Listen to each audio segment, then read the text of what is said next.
sekarang kita masuk ke sub bab tentang sifat-sifat periodik unsur ya. Yang mau saya jelasin hanya ada 4, yaitu ada jari-jari atom, energi ionisasi, afinitas elektron, dan keelektronegatifan. Jadi ini misalnya ini tabel periodik, ini kan golongan 1A, ya golongan 2A, 3A, 4A sampai 8A. Lalu yang tengah ini kan golongan transisi ya, misalnya. Dari atas ke bawah yang lajurnya vertikal, maka disebut golongan. Dari kiri ke kanan, lajur horizontal disebut periode ya. Jadi kalau golongan itu berupa kolom, periode berupa baris. Nah, jadi ini ternyata dari atas ke bawah dalam satu golongan jari-jari semakin besar. Ini tanda besar ya, ini tanda kecil. Lalu energi ionisasi semakin kecil, afinitas elektron semakin kecil, keelektronegatifan semakin kecil. Lalu pada dalam satu periode dari kiri ke kanan, jari-jarinya semakin kecil, energi ionisasinya semakin besar, afinitas elektron dan keelektronegatifan semakin besar. Jadi di sini yang berbeda hanya jari-jari ya. Contoh di sini yang pertama, jari-jari atom. Sifat yang pertama, lambangnya L kecil.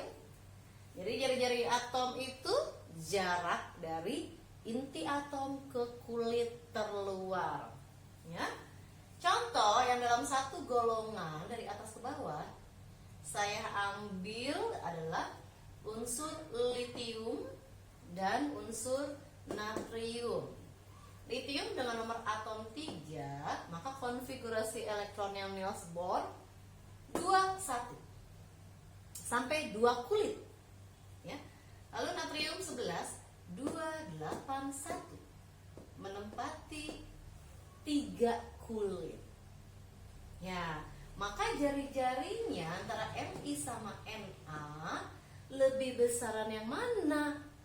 Yang Na, karena dari atas ke bawah jari-jari semakin besar. Kenapa jari-jari di dalam satu golongan dari atas ke bawah semakin besar? Karena jumlah kulitnya semakin banyak. Ini Li kulitnya hanya menempati kulit kedua, sedangkan natrium sampai kulit ketiga ya. Jadi misalnya ini inti atom, ini kulit ke-1, ini kulit kedua, ini kulit ketiga. Nah, kalau si Li hanya sampai kulit kedua kan? Di sini 2, 1. Nah, ini jaraknya ya. Jari-jarinya. Sedangkan kalau Na dengan nomor atom 11 281 sampai kulit ketiga, berarti jari-jarinya di sini. Tuh ya. 281. Nah, itu maksudnya ya. Jadi Li sama Na jari-jari lebih besaran yang Na karena pengaruh kulit atom. Lalu sekarang bagaimana ya dalam satu periode dari kiri ke kanan? Katanya jari-jari semakin kecil. Li satu periode sama berilium yang nomor atomnya 4 2 sama-sama menempati kulit kedua. Natrium satu periode sama magnesium 12 282 sama-sama menempati kulit ketiga. Lalu kenapa jari-jarinya makin kecil? Nah, jadi kalau yang dalam satu periode itu tidak dipengaruhi oleh kulit, tapi dipengaruhi oleh muatan intinya. Li muatannya 3, Be 4. Gedean yang mana? Yang 4 kan? Nah, dia berarti muatan intinya besaran Be. Na 11, Mg 12 berarti muatan intinya lebih besar si Mg. Kalau muatan intinya besar, maka ada gaya tarik inti. Karena ada gaya tarik inti, sehingga jaraknya lebih dekat. Jadi misalnya ini Li yang punya muatannya si BE misalnya segini, muatannya 4, lebih besar lagi. Karena Na misalnya 11, Mg 12, jadi muatannya lebih besar lagi. Kalau muatannya lebih besar, nanti ada gaya tarik inti di situ. Ya, jadi agak rapat. Seperti itu, paham nggak? Jadi logikanya seperti analoginya, seperti kamu duduk misalnya sebangku sama temen yang sama-sama kurus. Kalau yang muatannya sama-sama kurus atau kecil, pasti di situ ada jarak, ya, jarak kamu dengan teman kamu. Jaraknya cukup besar. Tapi kalau kamu duduk sebangku sama yang badannya lebih besar, lebih gemuk misalnya, ya, berarti muatan intinya lebih besar. Nah, pasti ada jaraknya agak sedikit kan, ya, karena itu muatan inti tadi yang lebih besar. Misalnya kamu naik angkot aja, kalau misalnya lama yang kurus-kurus, pasti ya ada celah gitu kan. Tapi kalau misalnya sama yang badannya lebih besar, pasti sedek gitu ya, mepet, terlalu mepet. Nah, seperti itu logikanya, analoginya seperti itu. EI disingkatnya. Apa itu energiisasi? Energi yang dibutuhkan, diperlukan untuk melepas satu elektron. Ya, misalnya ingin melepas 2 elektron, berarti nanti ada EI1, EI2 kayak gitu. Mau kelas 3 berarti ada EI3 ya. Nah, kenapa dari atas ke bawah dalam satu golongan EI-nya semakin kecil, sedangkan dari kiri ke kanan dalam satu periode EI-nya semakin besar? Nah, sesuai jari-jari yang tadi. Dari atas ke bawah jari-jari semakin besar tadi katanya, karena jumlah kulitnya semakin banyak, semakin bertambah. Jadi jaraknya jauh. Nah, kalau jaraknya jauh, maka energi yang dibutuhkan untuk melepas itu semakin kecil. Semakin cuma sedikit aja yang kita butuhkan untuk melepas. Jadi berarti itu semakin mudah untuk dilepas kalau jaraknya jauh. Misalnya kamu punya pacar mungkin, ya, LDRan, ya, jarak jauh. Kamunya di Cikarang, gebetan kamunya misalnya di daerah Jawa Tengah, berarti jaraknya jauh.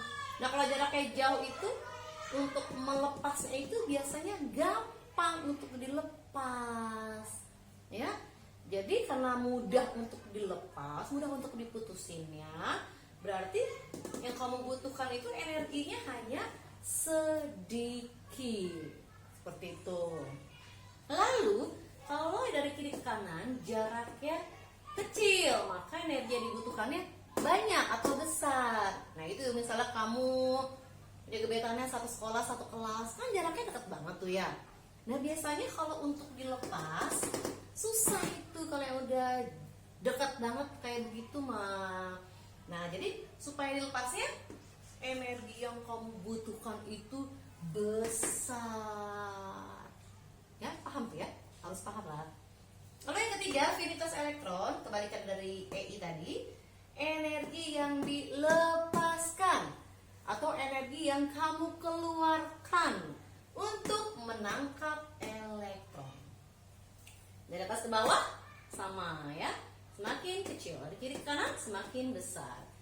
Kayak tadi, kalau tadi misalnya kamu ingin mutusin seseorang nih, energinya yang dibutuhkan yang sedikit kalau jaraknya jauh. Nah, kalau sekarang ingin menggayat gitu ya, nembak orang nih, ya, kalau jaraknya jauh, energi yang kamu keluarkan, yang kamu lepaskan itu hanya sedikit. Misalnya kamu kenal sama orang lewat media sosial, ya, nggak tahu tuh orangnya bagaimana, cuman kenal di situ aja, di Facebook misalnya. Nah, karena jaraknya jauh, gampang itu ya, digombalin dikit mau ya gitu, sehingga kamu hanya melepaskan energi yang kecil. Tapi kalau yang jaraknya deket, yang tadi satu sekolah satu kelas misalnya, nah kamu itu mengeluarkan energi yang banyak kalau jaraknya deket mah. Karena apa? Harus usaha payah dulu, PDKT dulu ya, minimal berkorban dulu ya, korban tenaga, antar jemput tiap hari, korban materi misalnya, ngasih materi, ngajak makan di kantin, nah seperti itu. Jadi yang kamu keluarkan itu energinya sangat besar kalau jaraknya dekat. Oke. Lalu yang terakhir ke elektronegatifan, KE atau E aja boleh, elektronegatifan.